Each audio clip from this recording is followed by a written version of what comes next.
në CIF, të cilin unë ftoj që të ndaj shkurtimisht me ne këndvështrimin e tij për aktivitetin e fondit dhe për objektivat e tij. Balcha, the word is for you. Thank you. Okay, thank you very much, Renato. Just a second to set up all things okay, now I'm ready. Okay, thank you very much, Renato.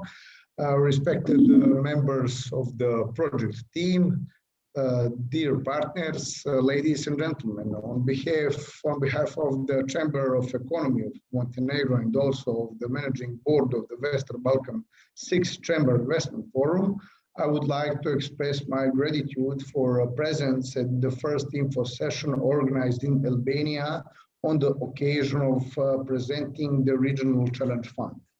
As you know, the decision for Chamber Investment Forum to coordinate the Regional Challenge Fund was made after comprehensive review of the economic circumstances by our partners in cooperation with the German Development Bank.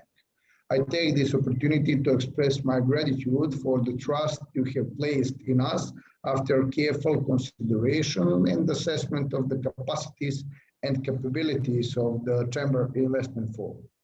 Allow me to take this opportunity to remind you, but Renato already did, that the Western Balkan Sixth Chamber Investment Forum is a joint initiative of national chambers of Albania, Bosnia and Herzegovina, Serbia, Kosovo, North Macedonia, and Montenegro, by which the economic platform aimed at promotion of the region as a single investment and business destination was established in 2017.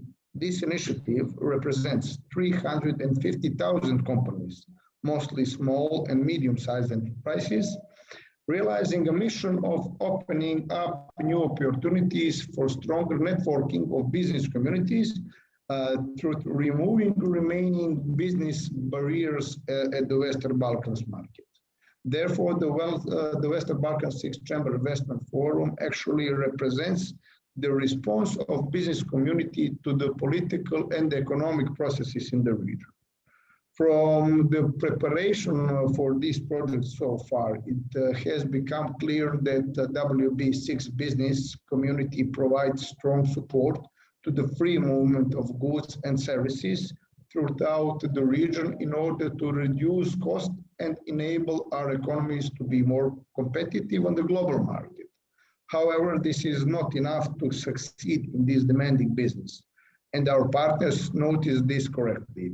This is the reason for establishment of the Regional Challenge Fund, which is initiated for the targeted development of the vocational education adapted to the needs of the labor market in the Western Balkans region.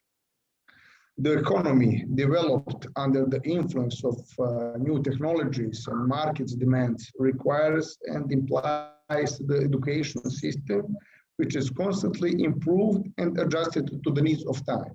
Digitalization, automatization, artificial intelligence, and other increasing demands of the consumers will keep seeking and imposing new qualifications of vocational knowledge and education. The economy and the business community, which does not recognize and ensure these qualifications, will not withstand the market competition and the test of time. So I don't want to take your time anymore because this is supposed to be a meeting info session with the more technical information for you. So I just want to thank one more time for all project team, to my colleagues from Albanian Chamber as well. And I wish you good luck and thank you for your attention. Thank you very much, 𝗪𝗪, for your words. We thank you also for your support and wish you good luck with the activities of CIF and RCF as well. So thank you very much, Renato. Menaxhimi operacional dhe financiar I fondit I është deleguar një konsulenti implementues, është një konsorcium I 4 kompanive dhe institucioneve ndërkombëtare, përkatësisht 𝗵𝗪𝗶 Swiss Contact KPMG, të cilët në mënyrë të kombinuar kanë një përvojë të gjerë me menaxhimin e projekteve të konsiderueshme, përfshirë dhe ato të arsimit dhe formimit profesional, dhe kanë gjithashtu një shtrirje të konsiderueshme rajonale me prezencë lokale dhe rrjet të konsoliduar në rajon si në sektorin publik, ashtu edhe në atë privat. Njësia e menaxhimit të fondit është bërthama kryesore operacionale e fondit të sfidave rajonale. Sot kemi këtu bashkë me mua zotin Frieder Vërman, udhëheqësin e ekipit të njësisë menaxhimit fondit, dhe zotin 𝗵𝗪𝗀𝗶, koordinatorin rajonal. Kam dëshirë të ftoj zotin Vërman, thot disa fjalë për organizimin dhe funksionimin e njësisë menaxhimit fondit. Frieder, the word is for you. Thank you. Thank you very much, Renato. Very good morning as well from my side to the participants. I will not spend much time on the organizational questions because the eligibility criteria and selection criteria are the most interesting topic for today. Nevertheless, a few words exactly with regard to how we organize the fund management unit, which is implementing the fund in cooperation with the 𝗵𝗵𝗔𝗵 CIF. And I just would like to introduce the activities that we are covering. Renato mentioned already that we are running for another 4 years until 2025, and there will be a series of calls for expressions of interest and applications over the next couple of years. Usually there's a minimum of 1 call per year, so I think that's also for the planning of interested applicants relevant. If it's not now the first call, there's another one for sure later this year in October, November. So planning can as well take this into account. The fund management unit activities basically span the entire process of funding. And as well then monitoring. Right now we're organizing the promotion and information events. That is a task that we are performing in all the six economies in order to make information available equally. The info sessions that we have right now is one element of it. There will be tutorials which are more practical at a later stage to support applicants. Renato will be a bit more specific on that. And then after these promotional events, the fund management unit organizes the entire process of expressions of interest and application selection. This will be supported by an external selection pool. So we are very keen to have an objective decision for the applicants, as it is organized as a competition among the applicants in the different countries. That is very crucial. So an independent selection pool. And after the selection is made, we will also support consortia with the implementation of the projects. We'll negotiate as well to the extent necessary advisory support, and then monitor the implementation of objectives and support the implementation during the different project stages. The fund management unit is well in charge of organizing procurement for investments or for the items for which finance is provided. This will take place in line with the procurement guidelines of KfW. Hence, on our side, quite an emphasis on this aspect. But as I mentioned, the fund management unit will provide support in this regard. In terms of organization, right now we are operating only online. Yeah, that is the modus that is possible right now. Hopefully, after the pandemic is disappearing, we'll also move to on-site events. But for the moment, it will remain webinars and tutorials online, which we are organizing and which are working quite well for the moment. A good source of information, again, I think to mention that after as well the national event is the website, and as well as social media. All key elements are available, key documents are available there. Also the application takes place online. There's a web portal which is accessible as well to the website. 𝗵𝗲𝗏 will provide a brief introduction later on to the key features there. Info mail always works. Whoever is interested in acquiring more information is welcome to shoot us a mail. I think back to you, Renato, and to the questions of who can, when, and how apply at the RCF. Thank you very much. Thank you very much, Frieder. Right, it's the right time now to go a bit into more details on the eligibility criteria. And as you said, who, when, and how the application will, for expression of interest will take place. Just allow me to share my presentation.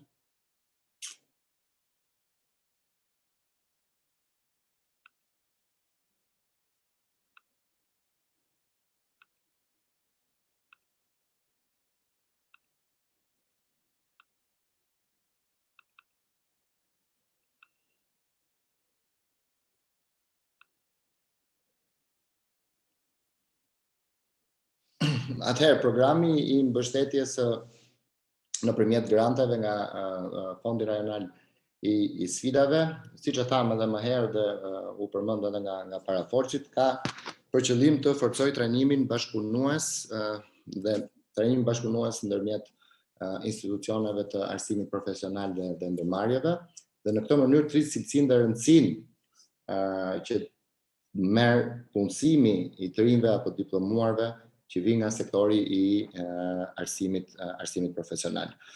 Për këtë qëllim, Fondi Rajonal I Sfidave mbështet konsorciumet VTI, do ta shpjegoj shumë shkurt më poshtë si duhet të jenë të kompozuara apo të përbëra këto konsorciume.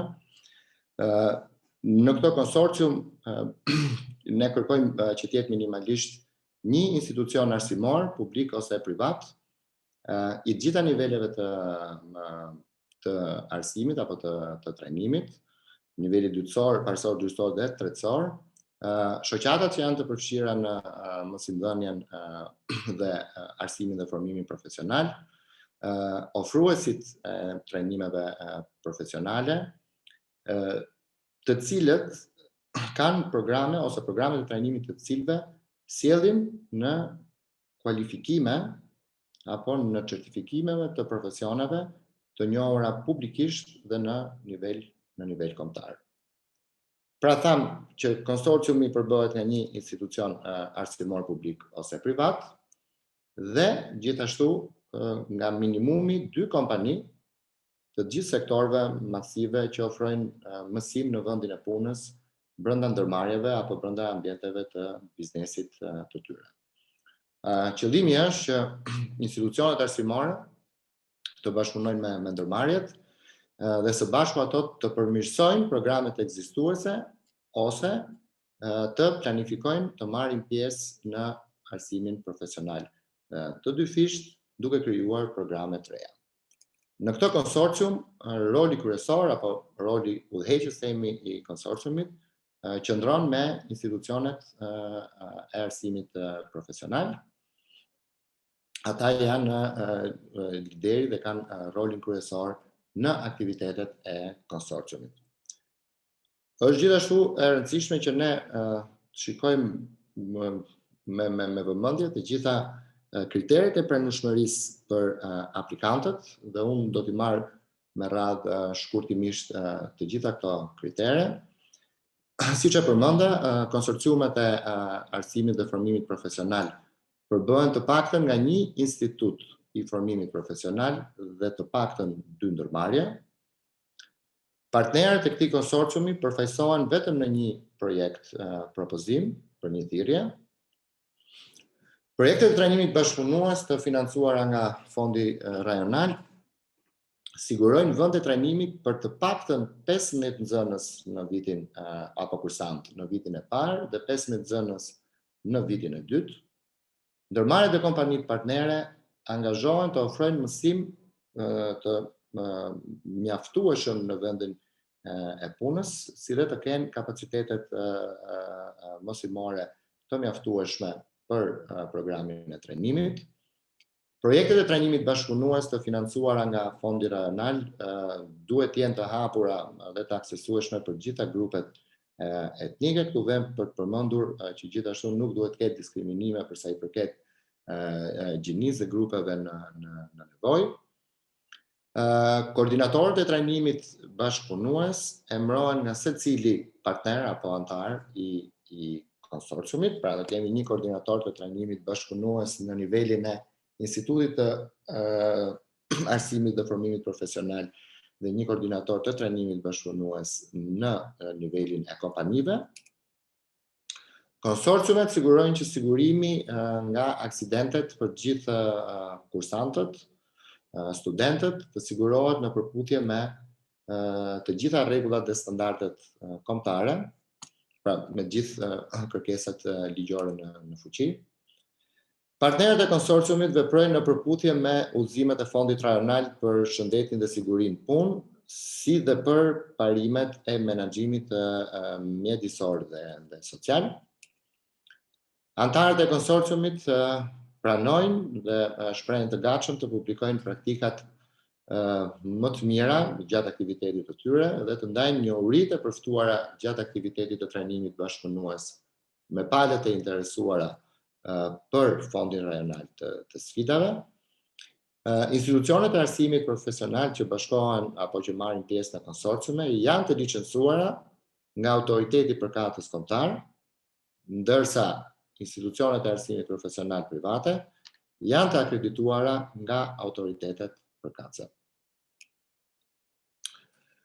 Konsorciumet bazohen në një partneritet trajnimi bashkëpunues, i cili dokumentohet në një memorandum mirëkuptimi apo bashkëpunimi midis palëve pjesëmarrëse. Projektet e trajnimit bashkëpunues të financuara nga Fondi Rajonal i sfidave shpihen në kualifikime të njohura në shkallë vendi dhe janë në përputhje me kornizat ligjore të zbatueshme kombëtare për kualifikimet.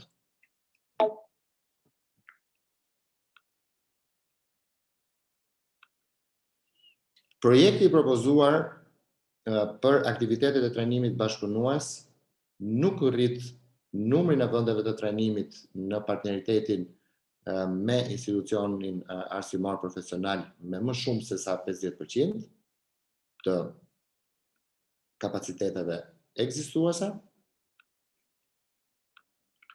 Antarët e konsorciumit bien dakord të publikojnë statusin e tyre financiar gjatë fazës së aplikimit, dhe kjo ka të bëjë me publikimin e pasqyrave financiare si për institucionet e arsimit profesional, ashtu edhe për kompanitë dhe ndërmarrjet që marrin pjesë në konsorcium. Dhe konsorciumet marrin një letër mbështetëse nga autoritetet përkatëse, e cila konfirmon angazhimin e autoritetit përkatës për të mbështetur institucionin arsimor profesional gjatë zbatimit të projektit dhe gjithashtu ofrimit të trajnimit të propozuar bashkëpunues. Ne do ndalojmë më vonë edhe në shpjegimin e të gjitha dokumentacionit që kërkohet në fazën e shprehjes së interesit, dhe do ndalojmë gjithashtu edhe në shpjegimin e përbërjes së letrës mbështetëse. Siç e përmendëm më herët, financimi i kërkuar për një projekt të vetëm varion midis 150.000 dhe 600.000 euro. Këto pra janë kriteret e pranueshmërisë për aplikantët, cilat janë masat që mbështeten. Përmendëm që financimi varion nga 150.000 deri në 600.000 euro për një projekt të vetëm. Por çfarë suportohet me këtë financim? Infrastruktura dhe pajisjet e ambientit mësimdhënës. Me ambient mësimdhënës i referohemi klasave, punëtorive, ambienteve laboratorike në institucionet e arsimit profesional apo edhe në kompani.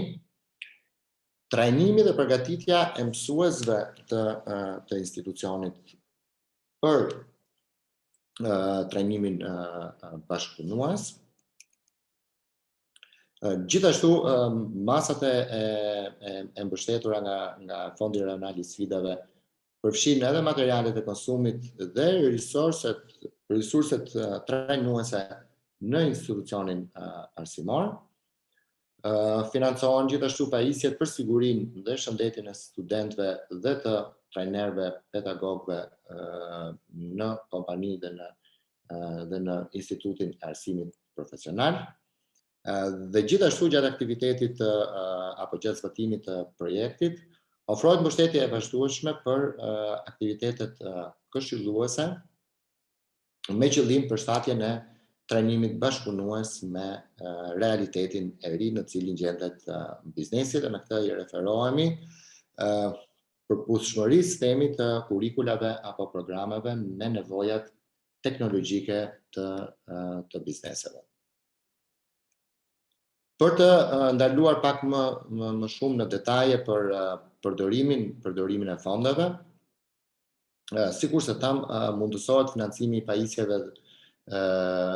pajisjeve dhe i makinerive dhe pajisjeve të përshtatshme të trajnimit në institucionet arsimore, duke siguruar kështu nëpërmjet grantit fonde të mjaftueshme për rehabilitimin apo rikonstruksionin apo edhe shtimin e pajisjeve të seminareve të punëtorive të lidhura me trajnimin dhe prokurimin apo riparimin e pajisjeve të trajnimit, me kusht që këto pajisje të jenë në pronësi të institucioneve arsimore.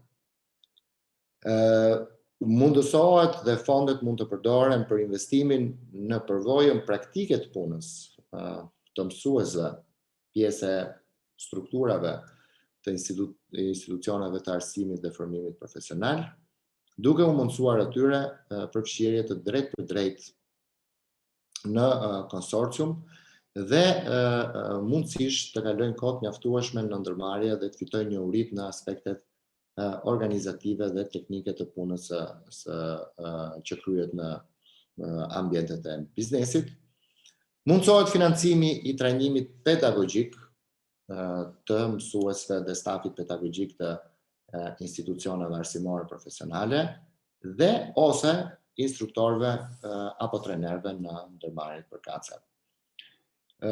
Blerja e materialit dhe mjeteve të trajnimit, ato që quhen teaching materials, gjithashtu mundësohen nga financimi nëpërmjet fondit rajonal, pra mundësohen ato materiale që shërbejnë për trajnimin praktik në institucionet arsimore, siç kërkohet brenda programit të fushës së trajnimit bashkëpunues. Mbulohen shpenzimet për materialet e konsumit në një masë themi të reduktuar apo të kufizuar dhe që përkon në zbatimin e projektit të planifikuar për trajnimet bashkëpunuese dhe ofrohet mbështetje për aspektet e ndërlidhura siç janë aspektet e shëndetit dhe sigurisë në punë, sigurimi i kushteve të përshtatshme të punës, për nxënësit e arsimit profesional, formimi i mësuesve që e përmendëm më herë dhe instruktorëve në ndërmarrje, si në i mësuesve të arsimit profesional në institucionet arsimore, ashtu dhe të trajnerëve në ndërmarrje të cilat bashkëpunojnë me institucionin arsimor. Vlen për të theksuar që disa aktivitete janë të papranueshme për financim nga fondi rajonal i sfidave, dhe këto janë aktivitete që kanë bëjnë me blerjen e pajisjeve që nuk kanë lidhje të drejt për drejt me krijimin e një programi të ri ekzistues, ose përditësimin apo zgjerimin, shtrirjen e trajnimit bashkëpunues. Këto janë aktivitete të cilat nuk financohen. Aktivitete që institucioni arsimor i ka në zbatim, pra aktivitete që nuk janë të lidhura me programin e ri të trajnimit bashkëpunues, gjithashtu nuk financohen. Nga mbështetja me grante përfitojnë vetëm ato aktivitete që ofrojnë një, po themi, ingredient apo një përbërës të ri me vlerë të shtuar për programin e trajnimit bashkëpunues. Dhe gjithashtu është një aktivitet që është i pranueshëm për të financuar, ka të bëjë me shpenzimet operacionale, pra shpenzimet korrente të funksionimit të institucioneve arsimore dhe ndërmarrjeve partnere në konsorcium. Afatet kohore të Fondit Rajonal të Sfidave, duke filluar nga thirrja e parë, prezantohen si më poshtë.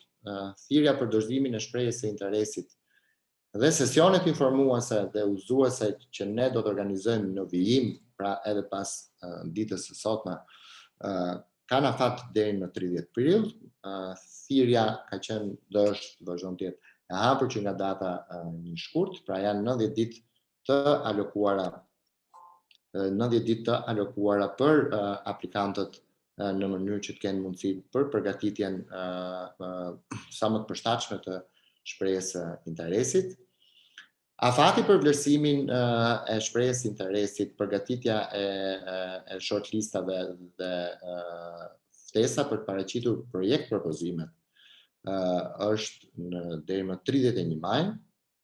Dhe pas këtij momenti, me njoftimin e aplikantëve të shortlistuar, alokohen sërish 60 ditë në dispozicion të aplikantëve për përgatitjen dhe dorëzimin e propozimeve të projektit të trajnimit bashkëpunues, dhe afati është deri më 31 korrik. Sikurse e përmendi edhe zoti Vërman më parë, vlerësimi i projekt propozimeve do kryhet nga një grup ekspertësh teknik ndërkombëtar, dhe ne synojmë që përzgjedhja e këtyre projekteve të përfundojë deri në fund të gushtit, deri në datën 28 gusht, për t'i hapur rrugë më pas negocimit të marrëveshjeve të financimit dhe nënshkrimit përkatës për aplikantët fitues. Është e rëndësishme dhe unë do ndaloj shkurtimisht në 3 kategori kryesore të kritereve të përzgjedhjes, ku do bazohet parimisht dhe teknikisht puna e ekspertëve përzgjedhës.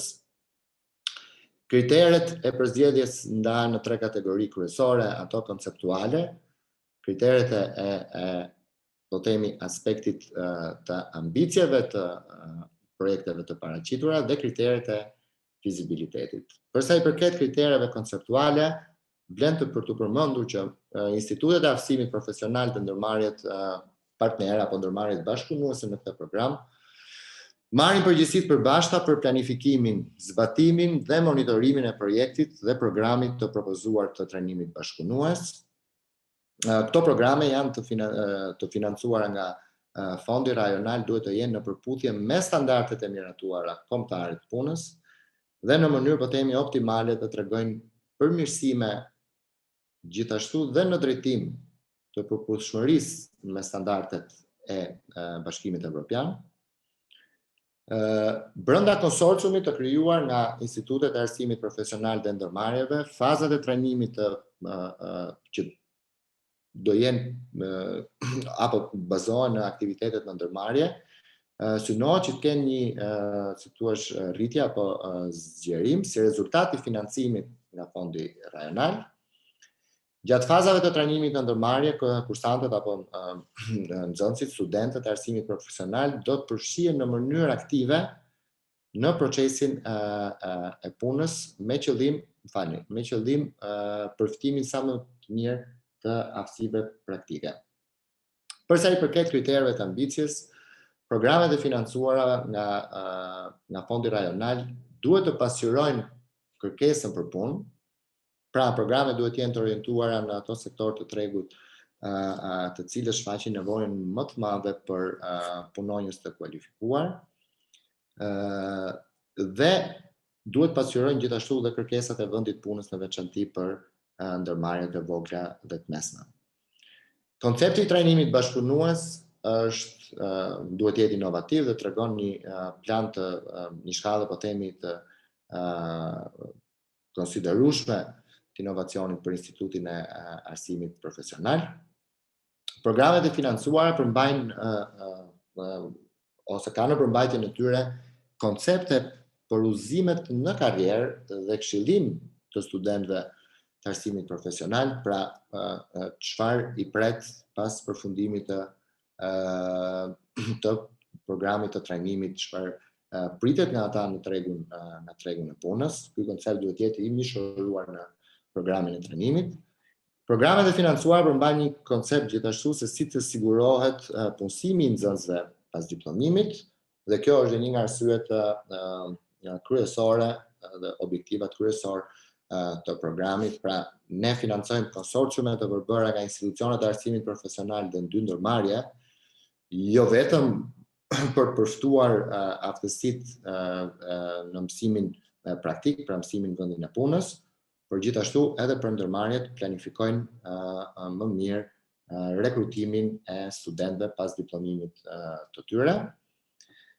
Programet e financuara, e përmendëm më herë, nuk duhet të ketë diskriminime dhe përfshin një përqindje të lartë të grave dhe ose grupe në nevojë si pjesë e numrit të nxënësve që marrin pjesë në këto programe.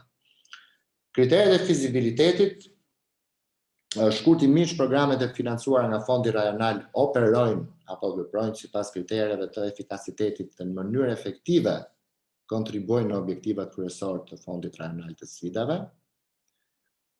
Vlen për të përmendur dhe kjo është e rëndësishme që konsorciumet e krijuara nga institucionet e arsimit profesional me ndërmarrjet marrin pjesë në projektet e trajnimit bashkëpunues, duke dhënë një kontribut të paktën në masën 10% të shumës totale të kërkuar të financimit. Kontributi mund të sigurohet financiarisht ose në natyrë dhe të shërbej për mbulimin e kostove operacionale dhe kostove të investimeve.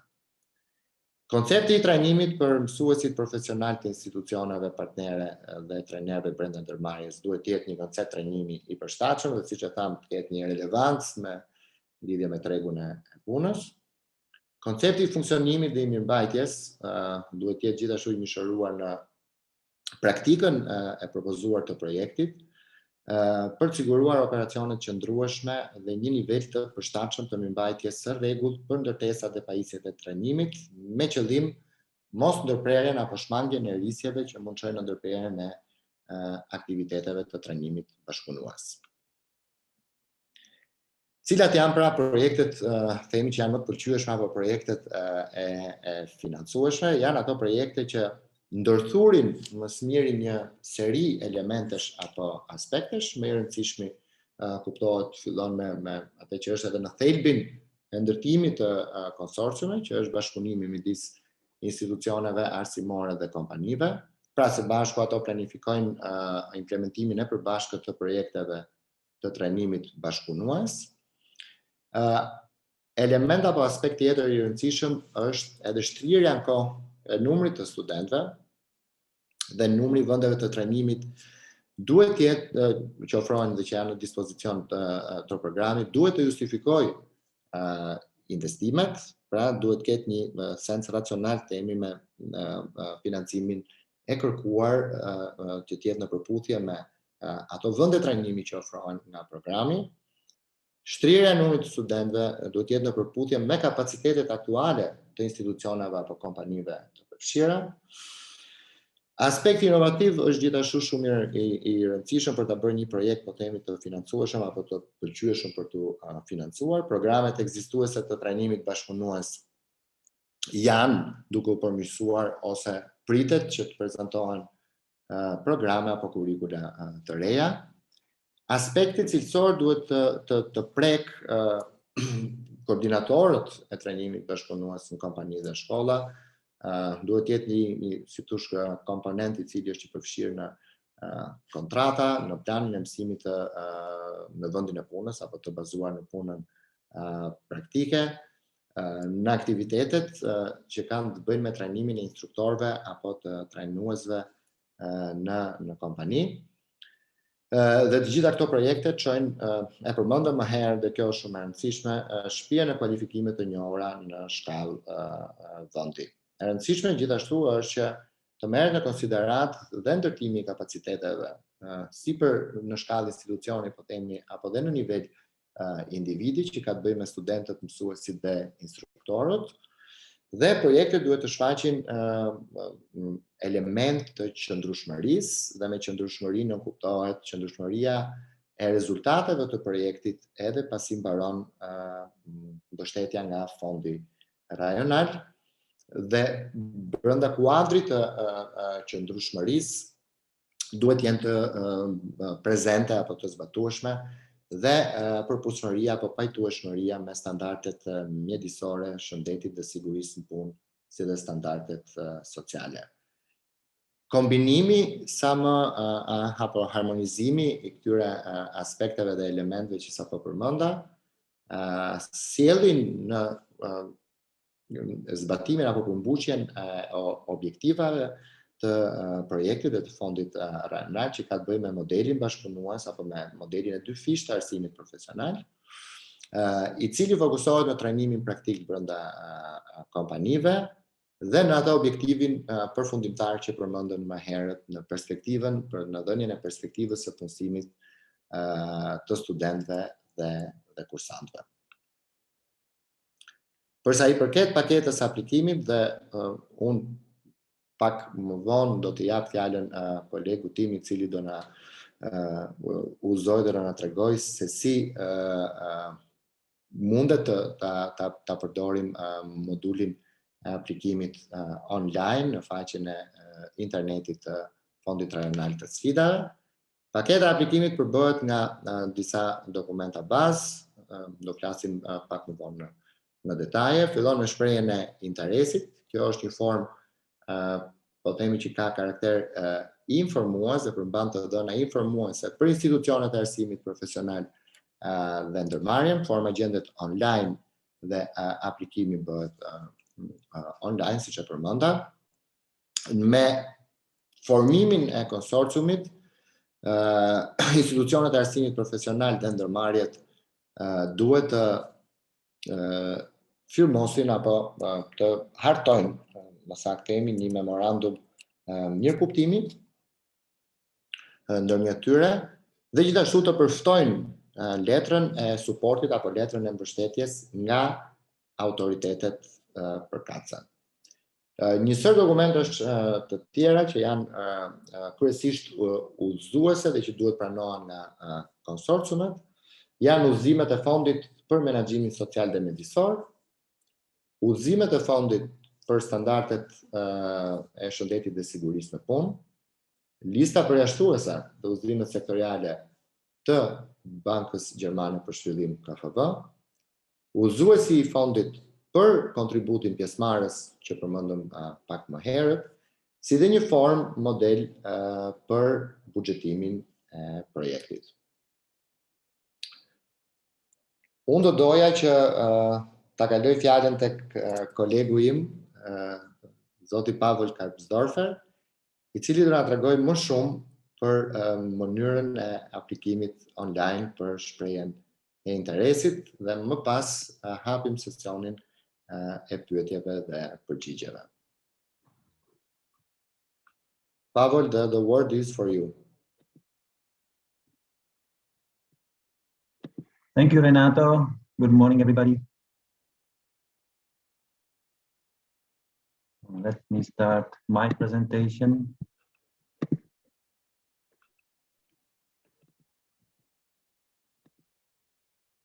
I think you should see it by now.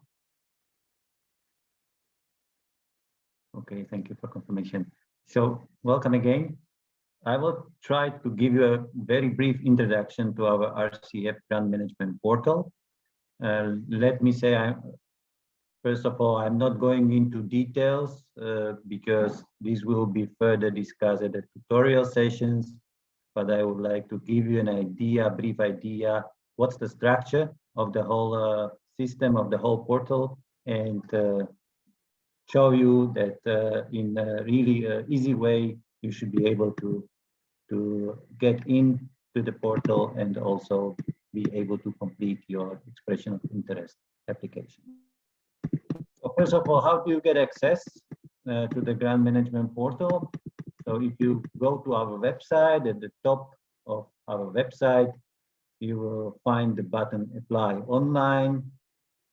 And if you push this button, you will get access to our grant management portal, where you will register yourself with your email and password, and you will get access to the grant portal, and you can open up your application. And when you open your application, you will get access to this summary page, which basically gives you the instructions at the top of each page of the portal. You will always find some section with the guiding notes, which will basically guide you what sort of information, what steps you should need to take to be able to complete the questions, the boxes, which are part of your expression of interest application. At the bottom of this summary page, you will see 9 sections, which basically are the main structure of the application. The complete setup of this application you can find in these informative documents which Renato mentioned on our website, expression of interest form within the section application package. And so when you open up, you will see basically the complete details of the application and the content which you need to complete within the portal. So if you see these 9 sections, which you will be required to edit and to complete before you will be able to submit the application. You might go not in the order, so it means that you might fill in the information in whatever section you want. So the order is not compulsory, and also you can always save your work in progress, which means you don't need to fully complete section, but you can save it and you can come back to it later. Here you will see also these 2 buttons, application and participants. It is important to understand that this button, this tab, participants, represent partnering enterprises engaged in PET consortium. And I will come back to this a little bit later. I would like to show you example, the screenshot from the first section, eligibility criteria, where again at the top you will see some instructions, and then you have a set of questions which you need to respond to. The system is rather intuitive. now self-explanatory. So in case you would answer question in a way that you are not compliant with the eligibility, with any eligibility criteria, the system would give you pop-up automated message to inform you that you are not in compliance with this criteria. And before you will be able to submit the application, you will need to change your answer, adjust your answer. So therefore, it is really important that you follow up these messages to make sure that you'll be able to submit the application at the end. This is also valid for any other section, any other screen where you will be asked to complete any fields, any boxes. In case you will miss any of them, then again the system will give you the message that before you were to leave the particular section that you missed to fulfill certain sections. So you can come back to that. As I mentioned, you can say work in progress and return to the section later on, but the system will inform you that you need to complete those. And these automated messages are always attached to the questions, which are mandatory. These mandatory questions are marked with the asterisk on the right side. So not all the boxes might be mandatory in the application, as for example, in the system you will already find predefined fields for 3 enterprises, but as Renato previously mentioned, only 2 enterprises are mandatory to participate in the consortium, but obviously we encourage to have them more. So just to give you an example that some fields will not be marked with asterisks as mandatory. To come back to the staff participants and enterprises, we encourage that VTI as a leading partner is going to provide all the entries for the information, data, and also attach the documents.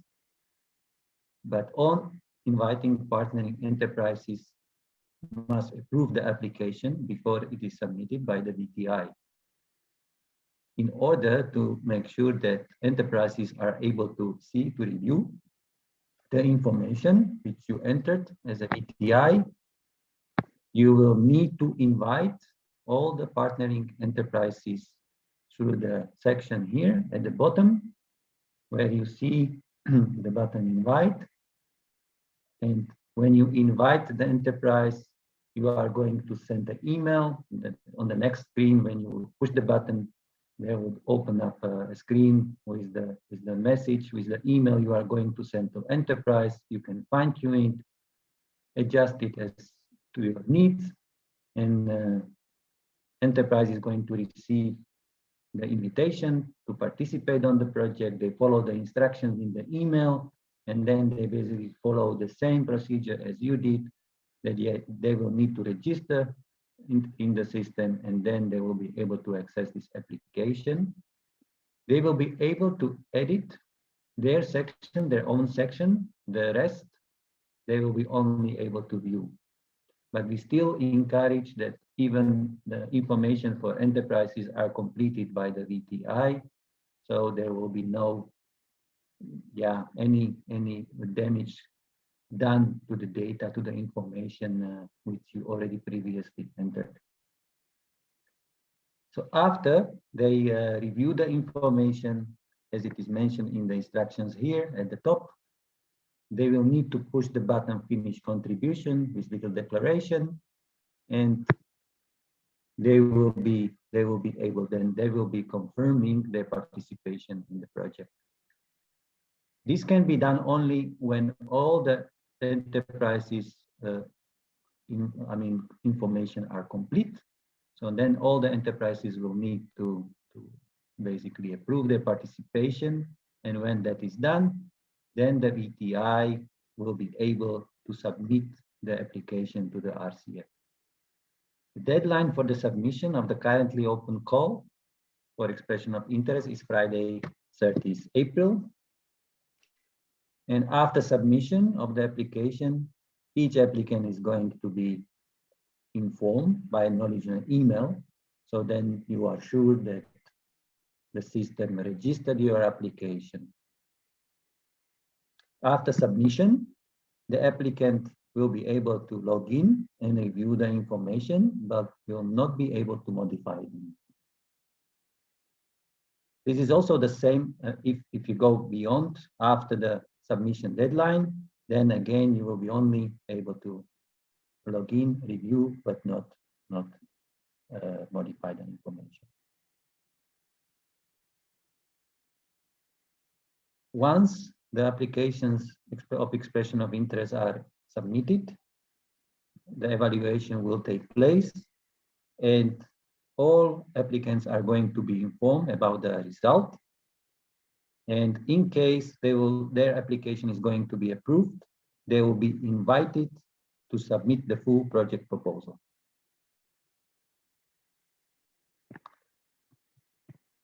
In case you would have any questions or queries about the system, then you are invited to send your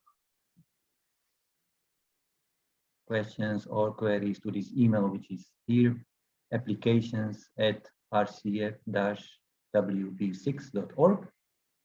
And of course, during the tutorial sessions, we'll be also able to guide you through and provide all the answers to your questions.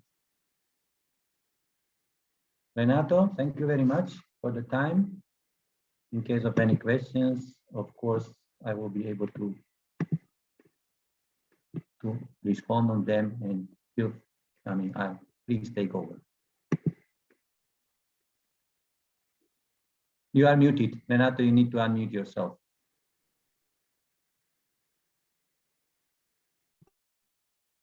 You're still on. Something's going wrong there. Thank you very much, Pavel, for the detailed overview on the application module. And it is quite comprehensive and clear, but let's see for the applicants, as you said, if they have any question, they can address at any time. And we'll take some questions now. I don't see any request for asking live questions. I would encourage very much the participants to do so. There is one question from 𝗔𝗪𝗃 Sustainable Urban Organization, I think, yeah. Is there any restriction for the vet institution to be registered? For example, minimum or 3 years, 1 or 3 years. If the vet company is branch of an EU member company less than 1 year, is it eligible to apply? Actually, we mentioned the eligibility criteria, and we said that the VTI or the vet institution should be, first of all, if it is public license from the respective authority, and if it is a private VTI, should have the necessary, let's say, accreditation according to the requirements of national authorities. If this vet institution is branch of an EU member company less than 1 year and is operating, as I understand it, in Albania, is it eligible to apply? Not for this call, but we'll be having other calls, and until then, it is time enough, I think, for the VTI to gain experience. What we'd like to see, VTIs that have, let's say, at least 2 years of experience with the academic programs. Another question is from Miss Georgie Aurora. Can a company which has a branch in Kosovo apply in Albania and independently in Kosovo, or it shall be qualified as one company for the both countries? The answer is there, and in the eligibility criteria that I explained, it's one consortia per one project proposal per call. So I guess that this company will be part of one consortia, and they will apply for in this call or the other one, but that should be only for one call.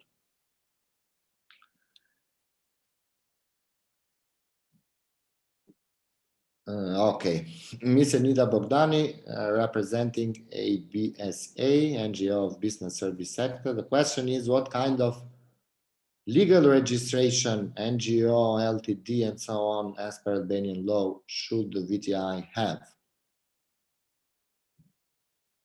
The VTI should have any registration, legal registration, as it is required and in compliance with the legal requirements. If the question is that, is there any, let's say, exclusion? No, there is not. And VTI can be an LTD, NGO, public or private, and is eligible to apply.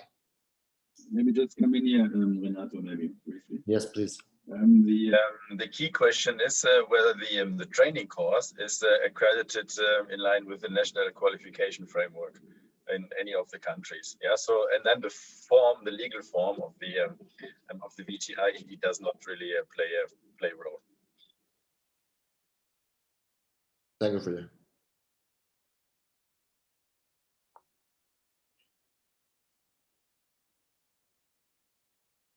It's from the Albanian, Mr. Zenet Hoxha, Albanian British Chamber of Commerce. We have partners offering training courses for our members via online platform. Therefore, we as Chamber do not offer qualifications and the institutions. While they offer national vet qualification, I assume, in their home country, they are not offering qualifications in Albania. Can we as Chamber apply counting on our partners? Frieder, would you like to answer that? Yes, so the Chamber of Commerce would not be able to apply. Yeah, so we require a VTI with the registration in one of the 6 countries. This would be probably a question or a hint to become an external partner. There were a couple of questions with regard to what are external partners. So we foresee to have the VTI as a leading member of the consortium, and then companies joining. But for example, a Chamber of Commerce could be an external partner supporting the organization, or maybe making the connections with the training providers and content, and in this way support a consortium that is applying at the RCF. Thank you for that.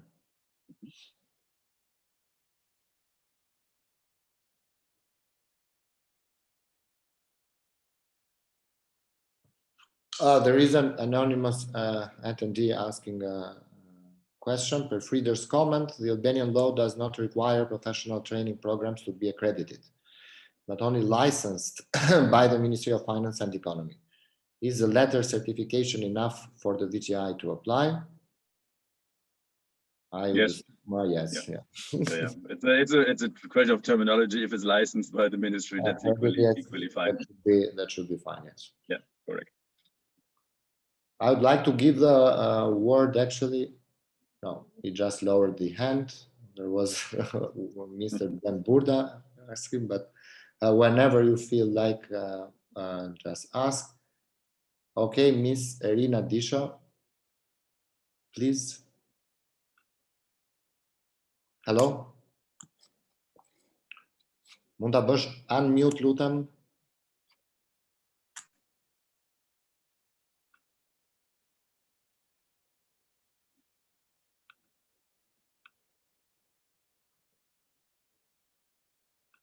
So let's continue with the questions in the Q&A session.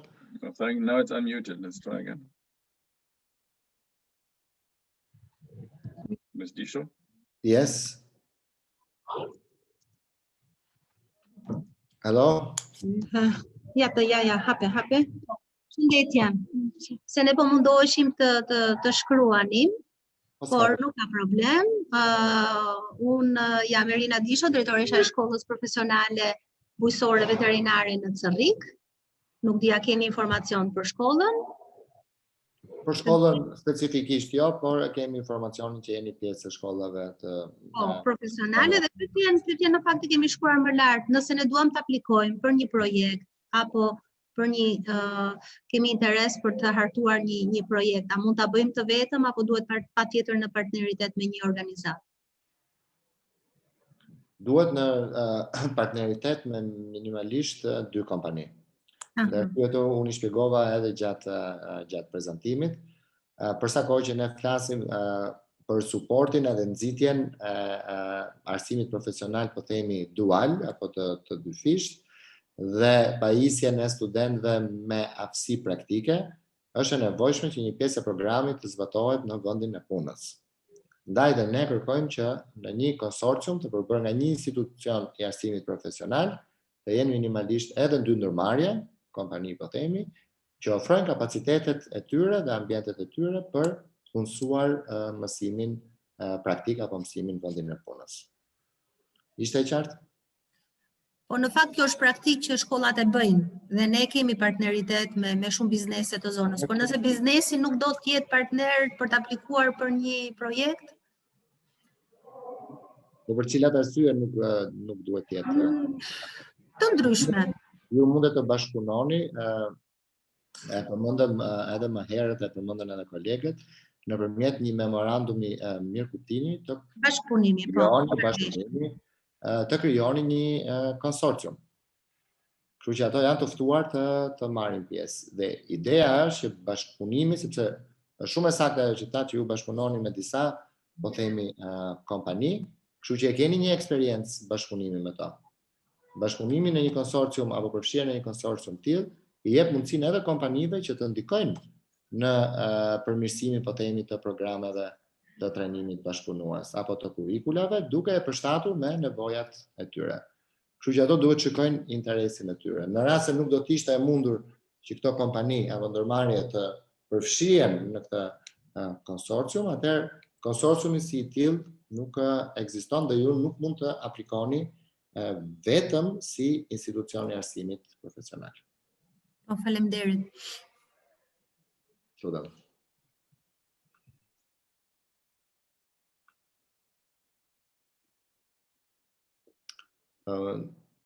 Miss Artemisa Brahelika, jeni të lutur ta bëni pyetjen tuaj nëse më dëgjoni.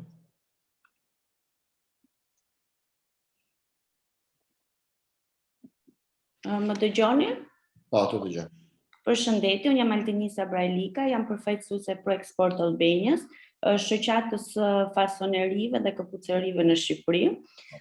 Duke qenë se ne kemi një bashkëpunim me shkollat profesionale të pjesës 𝗵𝗫𝗶, po ashtu edhe me Universitetin Politeknik të Tiranës, do të ishim shumë të lumtur sikur të kishim një bashkëpunim me bizneset, sepse ne jemi shoqat biznesesh, edhe të bashkëpunoni me shkollat profesionale që të jemi pjesë e projektit tuaj. Do doja një informacion më të detajuar në email, edhe ju dëgjova me shumë vëmendje. Faleminderit. Edhe donim që kemi edhe një shpjegim pak më të detajuar edhe tek programi që të aplikojmë, që mos kemi gabime që na refuzohet. Okay. Sepse siç e dim, fasonerit në Shqipëri janë shumë të rëndësishme. Edhe kanë 55.000 punonjës. Edhe unë jam vetë kam mbaruar inxhinieri tekstil dhe modë, dhe kur kam mbaruar universitetin, kam bashkëpunuar me 𝗵𝗫𝗶 dhe kemi gjetur një vend pune. Prandaj ky projekt është I posaçëm për këtë lloj shoqate. Shumë faleminderit Artemisa.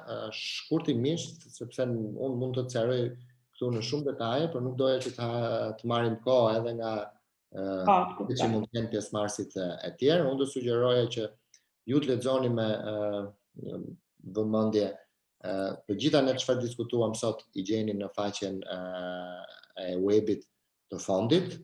Në përfundim të këtij sesioni informativ, ju do merrni në emailin me cilin jeni regjistruar prezantimin dhe një video të regjistruar për gjithë webinarin. Dhe nëse keni pyetje gjatë, po themi, leximit apo në të kuptuarit e kritereve të pranueshmërisë dhe të përzgjedhjes, mund të më shkruani, kontaktin tim e keni gjithashtu në faqen e internetit. Shumë faleminderit Renato dhe faleminderit të gjithëve. Faleminderit edhe Shihemi kontakte. gjithë faleminderit. Mr. Florian Bilali would like to ask a question. Përshëndetje. Unë përfaqësoj një kompani e cila është interesuar në projektin, po doja dija, a ka një limit në mallësinë e kompanive, si për sa i përket punësuarve, ashtu dhe për sa i përket buxhetit të kësaj kompanie? Ne nuk kemi vendosur limitime të tilla për kompanitë. Tash që në application form nuk ka të tilla.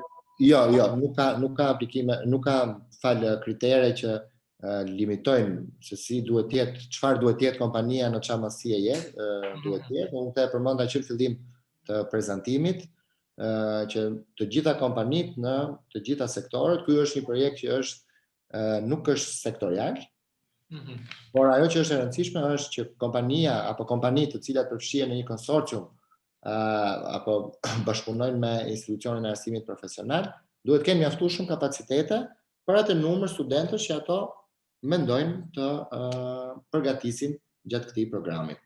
Pra e kemi lënë në këtë kemi gjykimin e kompanive nëse ato i kanë kapacitetet e duhura për të përfshirë në këtë projekt. Okay? Faleminderit. Faleminderit shumë. I'd like to give the word to Mr. Dritan Mezini. Përshëndetje Dritan. Mirëdita. Mirëdita. Jere na kam mirë, si jeni? Mirë, si jeni ju? Mirë. Në shqip apo anglisht? As you wish. Shiko, në qoftë se një shoqatë është ose përfaqësues shoqatës, unë e shkruaj në fakt te question and answer. Po më mirë. Është head of board. Ë? Në qoftë se një shoqatë është head of board, po, në një vet school, apo? Po. A mundet është shoqata eligibility së bashku me atë shkollë në cilën ajo drejton, domethënë edhe plus kompanitë e tjera të rregullat e tjera të formojnë një konsorcium për qëllim të projektit. Besoj se ju duhet ta dini që çdo vet school drejtohet nga një board dhe çdo board ka përfaqësues nga biznesi. Dhe kryesisht janë përfaqësues nga biznesi ose nga shoqatat. Kështu që tashmë është një marrëveshje në vend aty. Dhe në qoftë se tani këto e marrin këtë marrëdhënie dhe çojnë në një nivel më të lartë, do të thënë shoqata dhe shkolla krijojnë një konsorcium plus dhe kompanitë, është kjo okay me ju? Kjo është okay, po unë duhet të nga pikpamja po, nga pikpamja e si thosh kritereve të pranueshmërisë, eligibility criteria.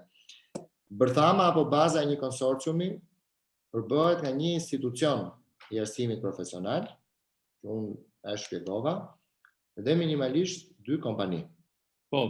Pra këto duhet formojnë atë, po themi, bazën e konsorciumit. Shoqata apo bizneset të tjera apo edhe institucionet tjera të arsimit profesional mund të bashkohen konsorciumit. Por kjo është në vullnetin e tyre, pasi ky konsorcium është krijuar nga minimalisht një institucion i arsimit profesional si i tillë, dhe jo i përfaqësuar po themi nga bordi, po institucioni në vetvete, sipas po themi formës përkatëse të organizimit që ka dhe 2 ndërmarrje. Pastaj patjetër që shoqatat e konsulentëve të biznesit mund të jenë pjesë dhe mund të suportojnë me partneritetin e tyre në këtë konsorcium. Në rregull? Okej, shumë mirë. Do të shikoj që s'ka ndonjë pengesë. Faleminderit Renato. Faleminderit Dritan.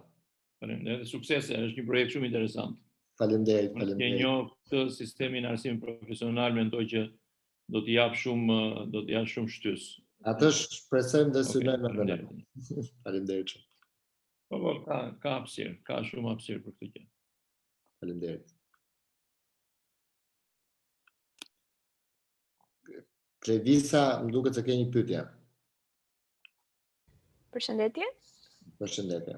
Unë ka pyeta dhe zoti Pavol më përgjigj, po dëshiroj që t'isha pak më e qartë dhe prandaj vendosa që t'ju pyesja kështu. Ne përfaqësojmë një universitet në Shqipëri dhe besojmë që i plotësojmë kriteret e aplikimit, por kemi identifikuar disa partnerë biznese me të cilët dëshirojmë që të aplikojmë, ndër të cilët një nga partnerët tanë ndodhet në Gjermani dhe nuk jemi të sigurt a do të shojë i vlefshëm aplikimi ynë nëse partnerët tanë nga Gjermania, të cilët ne i gjykojmë të rëndësishëm për zhvillimin e idesë së projektit që kemi menduar, a mund të marrin pjesë dhe ata si participants me të drejta të plota, sikurse edhe 2 kompanitë që kemi këtu në Shqipëri, partnere.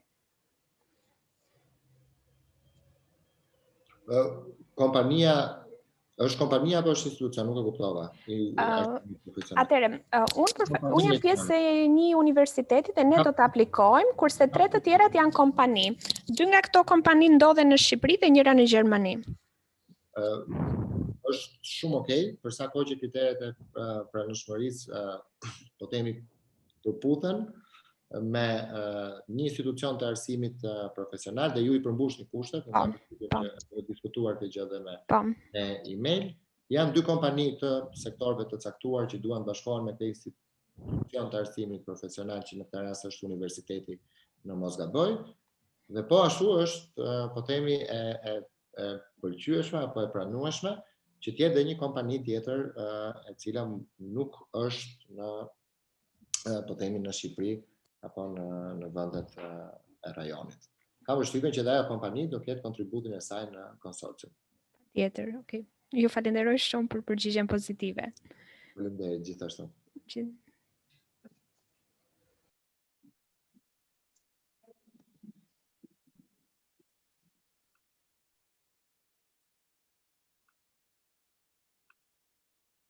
Ms. Johnny, I think you would like to ask a question.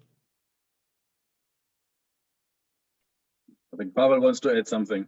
Sorry. Përshëndetje, ju falenderoj për këtë iniciativë mbështetëse për shkollat tona. Një pyetje kisha, duke qenë se në shkollën tonë janë disa drejtime, elektrik, elektronik dhe ICT, kompanitë që do t'i bashkoheshin në këtij konsorciumi, duhet ishin brenda të njëjtit drejtim apo mund të kishte një kompani, të themi, elektrike dhe një kompani të ICT-s? Apo varet nga aplikimi që ne do bënim? Duhet kem çike qartë në lidhje me këtë, duke qenë se drejtoj dhe shkollën tjetër, jam drejtuese në 2 shkolla. Pyetja e dytë ishte se cila shkollë mund të aplikojë më vete, apo mund të bëhesh një ndërthurje midis të 2 shkollave dhe 2 kompanive që kishin të bënin me drejtimet e shkollës. Faleminderit Hedie. I would like to actually ask Frieder to answer this question.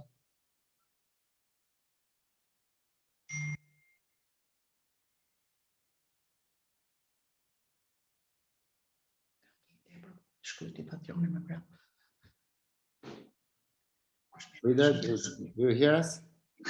Yes, I can hear you, but I think to repeat the question. I didn't get it from the translation. The question is that the lady wants the question directing actually 2 schools. One is for 3 occupations, electricians, ICT, and something else. Mm-hmm. And another school is offering training programs for different occupations.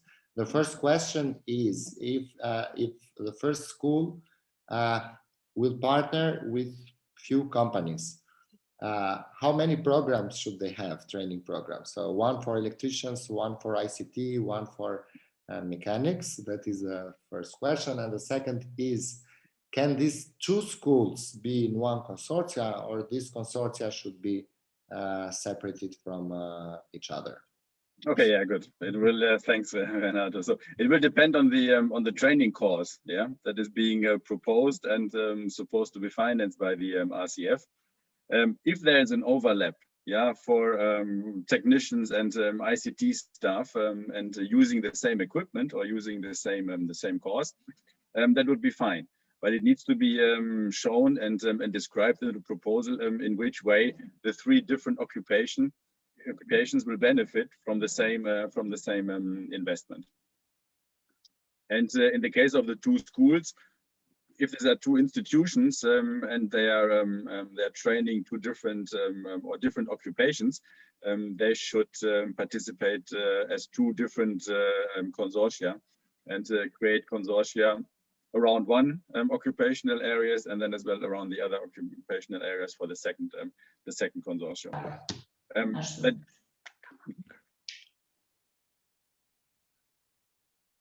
And the directorship in two is not really relevant. Yeah, that's a governance issue, but for us not a key question.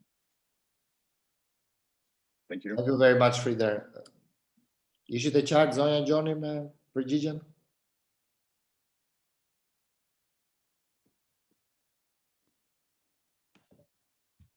Shpresoj shumë që ta keni kuptuar siç duhet. Po, faleminderit. Normalisht e kam të qartë që janë dy institucione, pavarësisht se drejtohen nga njëti drejtues, por duke qenë se të dy institucionet kanë të njëjtin profil, ICT, dhe prandaj ishte edhe pyetja e dytë e imja, megjithatë jam e qartë. Faleminderit. Shumë faleminderit për jush. Suksese.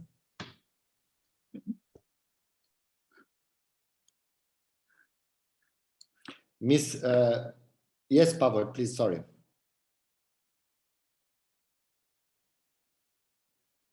Pavel, would you like to say something? Renato, to the previous question, just to make sure, we keep the same standpoint about the participating enterprises within the WEB consortium.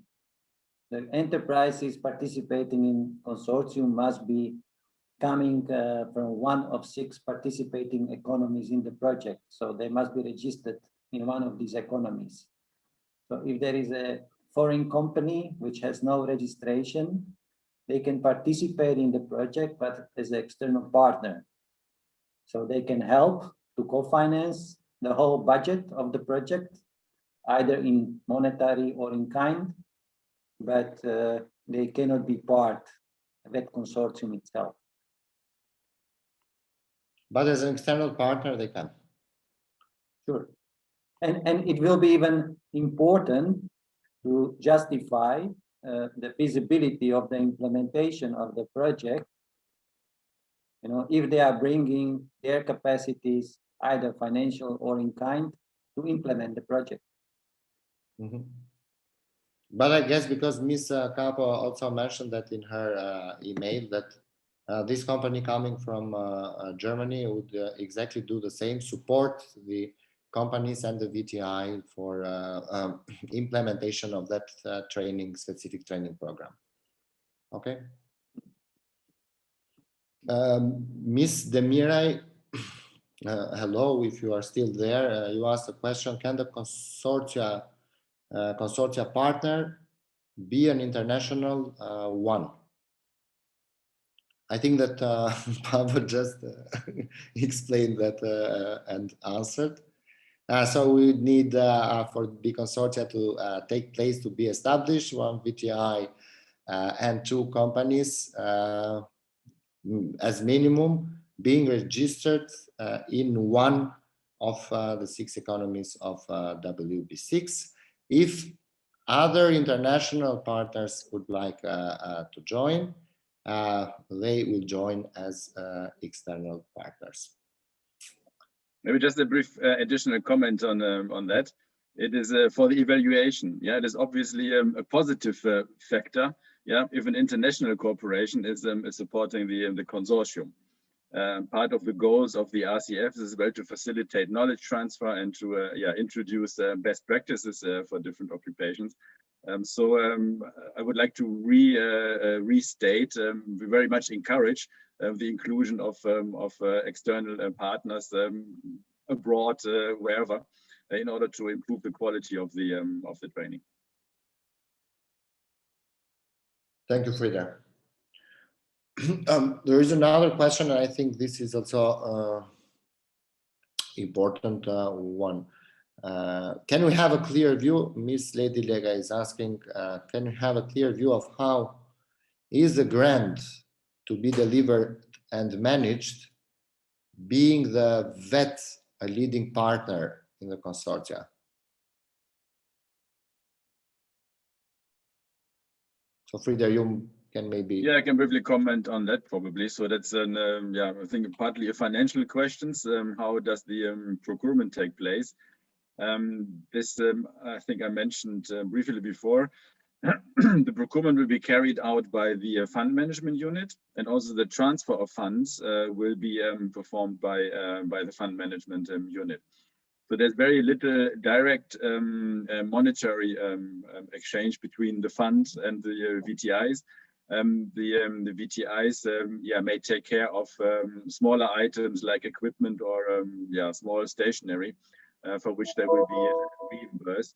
But this is rather limited, knowing that the administrative burdens, obstacles in some countries are relatively high in this regard. So we cover this by the fund management unit. Well, thank you very much. Thank you very much, Frida. Maybe we have time for one more question, and then we call it off for today. Mundet që të ketë një bashkëpunim, një shkollë profesionale dhe një universitet së bashku me 2 kompani të tjera? So the question is, can professional schools, I'm meaning vet school, and one university with another 2 companies? Yes, they can. There is one VTI as a minimum. As an eligibility criteria, the minimum is 1 decade partner with the university, and also with 2 and more companies.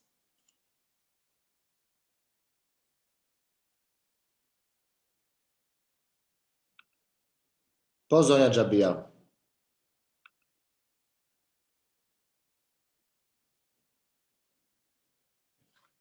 Mundet që ta bëni pyetjen tuaj nëse na dëgjoni? Unë ju një gjaj, po ju më dëgjoni? Edhe ne të dëgjojmë. Faleminderit.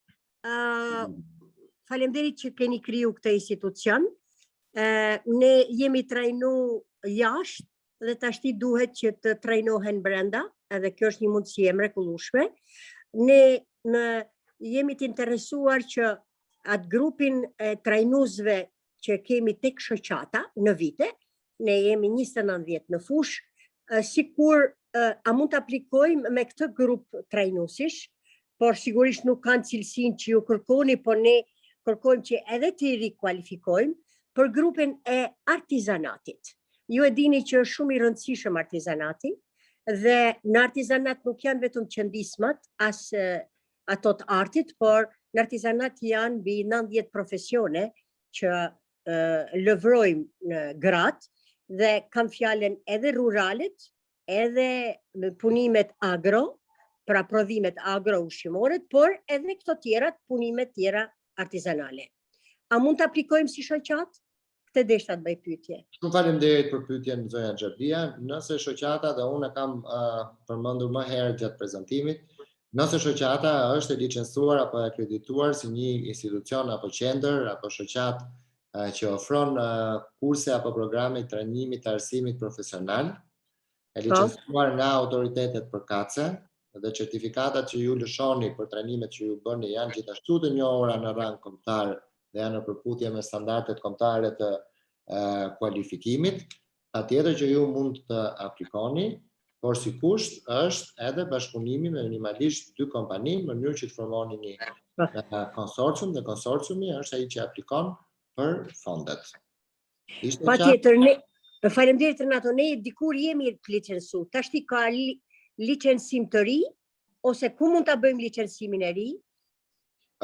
Për këtë duhet i drejtoheni strukturave të ministrisë për më shumë informacion, pra nëse keni patur një licencim apo nëse keni operuar si qendër trajnimesh profesionale, apo nëse keni të nevojshme që ta rinovoni, mund drejtoni pranë autoriteteve kërkatëse.